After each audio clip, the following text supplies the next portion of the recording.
Confession time? I hate horror games. I hate horror movies, I hate being scared. I tried playing Five Nights at Freddy's once and it did not go well.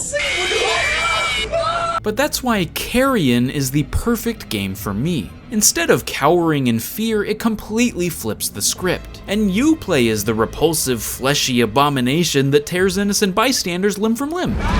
This is a unique enough idea on its own and looked oddly therapeutic from the trailers, but once I started playing, I was pleasantly surprised to find a really fun and well-designed package below the surface. In fact, it's so good that I just had to talk about it in video format. So take a seat, I assume you're standing, and let me tell you why you need to play Carrion.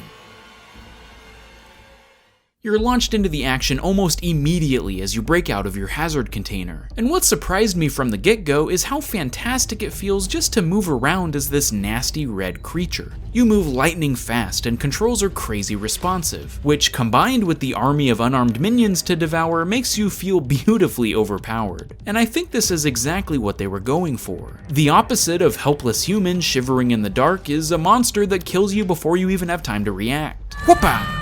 As I said, this feels very satisfying, and I have to give props to the fluid animation and sound design. The way your tendrils lash out in every direction, as well as the tense bursts of music at just the right moments, really sell the vibe they're going for. You can grab bodies or rip off air vents with the right trigger, and use special abilities you gain over time with the other buttons, like a sticky web shot or strong bash maneuver.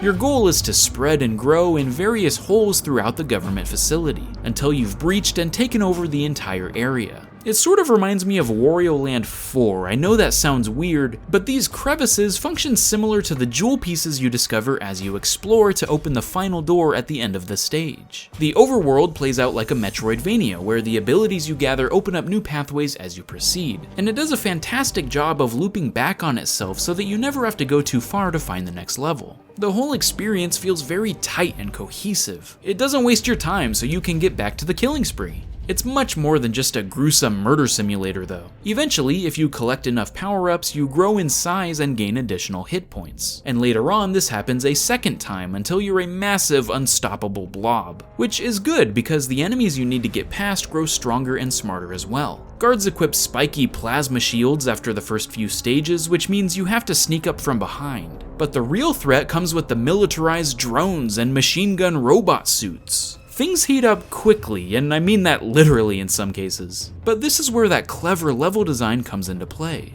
Yes, you might be more survivable the larger your mass, but certain abilities can only be used in specific forms. So sometimes that means you'll have to shed off some of your extra weight and become more vulnerable in order to use the correct move that'll open your blocked path. A lot of the time this is required to move on, which adds to the challenge of taking down baddies as a smaller life form. But occasionally it'll give you multiple choices in how you want to tackle a room. So going in guns a-blazing may seem like the best option, but actually shrinking down and sneaking your way through undetected might lead to better results. On top of this, you're much quicker and easier to control when you're small. I had a hard time even fitting through tight spaces when I was bigger. And you do have to weigh your options carefully because a death will send you all the way back to your last save point, which could be many sections earlier. So surveying the threats and responding accordingly actually turned into these really tense moments of risk and reward. Often you'll have to switch back and forth, so you need to plan ahead and go, okay, I need to shrink down to flip this switch, but then I need my invincibility shield, so I need to eat more people in the meantime to grow back. There's actually quite a lot of depth here. My favorite power-up is being able to take control of a human's body. This of course feels super limited compared to Carrion's fast-paced arsenal, but it can also lead to some neat espionage where you turn on other squad mates to clear the area, or control those brutal mech suits to seek sweet revenge on enemies giving you trouble.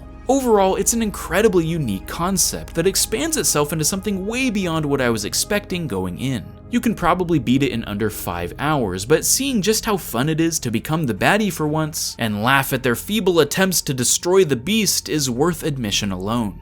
Alright Carrie, smile for the camera. Perfect. Hey, thanks for watching, I hope you enjoyed. If you want to help support the channel and gain some awesome rewards in the process, you can chip in at patreon.com/snowmangaming. Stay frosty, my friends.